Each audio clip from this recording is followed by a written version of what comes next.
មិត្តភក្តិគ្រប់គ្នាខ្វល់ចិត្តតែរឿងអត់សង្សារចំណែកខ្ញុំវិញណាខ្វល់តែរឿងអត់លុយចាយ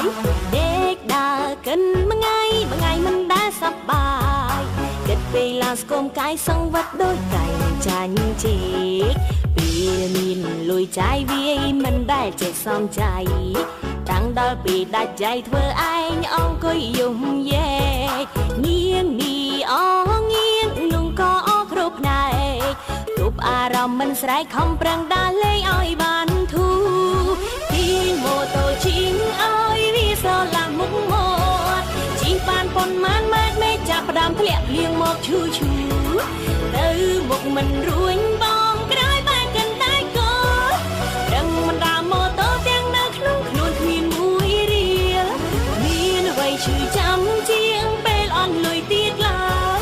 វេទនាណាស់លោកអើយអូនតាមិត្តភក្តិគ្រប់គ្នាខ្វល់ចិត្តតែរឿងអត់សង្សារចំណែកខ្ញុំវិញណាខ្វល់តែរឿងអត់លុយចាយដេកដើរកិនមួយថ្ងៃមិនដែលសប្បាយគិតពេលឡើងស្គមកាយសង្វិតដូចកាយចាញ់ជីកពេលមានលុយចាយវាយមិនដែលចេះសំចៃ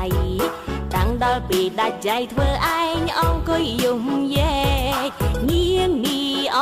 ងៀងនោះក៏អស់គ្រប់ផ្នែកគ្រប់អារម្មណ៍មិនស្រែកខំប្រឹងដើរលេងឲ្យបានធូរទីម៉ូតូជីងឲ្យវាស្រឡាក់មុខមាត់ជីងបានប៉ុន្មានម៉ែត្រមេចាប់ផ្ដើមធ្លាក់ភ្លៀងមកឈូទៅមុខមិនរួញបងក្រោយបែកកាន់តែកោរឹងមិនដើរម៉ូតូទាំងនៅក្នុងខ្លួនគ្មានមួយរៀលមានអ្វីឈឺចាំជាងពេលអន់លុយទៀតឡើយវេទនាណាស់លោកអើយ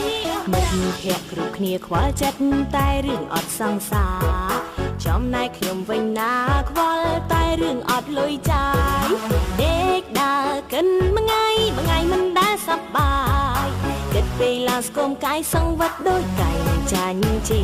កពេលមានលុយចាយវាយមិនដែលចេះសំចៃ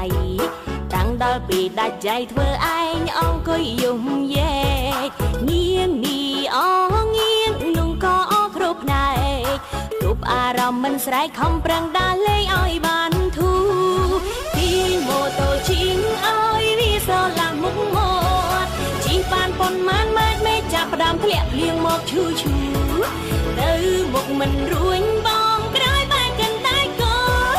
រឹងមិនដើរម៉ូតូទាំងនៅក្នុងខ្លួនគ្មានមួយរៀលមានអ្វីឈឺចាំជាងពេលអន់លុយទៀតឡើយវេទនាណាស់លោកអើយអូនតាមិត្តភក្តិគ្រប់គ្នាខ្វល់ចិត្តតែរឿងអត់សង្សារចំណែកខ្ញុំវិញណាខ្វល់តែរឿងអត់លុយចាយ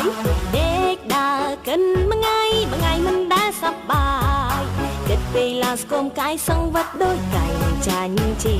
កពេលមានលុយចាយវាយមិនដែលចេះសំចៃតាំងដល់ពេលដាច់ចៃធ្វើឯងអង្គុយយំយេងៀងនេះអងៀងនោះក៏អស់គ្រប់ផ្នែកគ្រប់អារម្មណ៍មិនស្រែកខំប្រឹងដើរលេងឲ្យបានធូរទីម៉ូតូជីងឲ្យវាស្រឡាក់មុខមាត់ជីងបានប៉ុន្មានម៉ែត្រមេចាប់ផ្ដើមធ្លាក់ភ្លៀងមកឈូទៅមុខមិនរួញបងក្រោយបែកកាន់តែកោរឹងមិនដើរម៉ូតូទាំងនៅក្នុងខ្លួនគ្មានមួយរៀលមានអ្វីឈឺ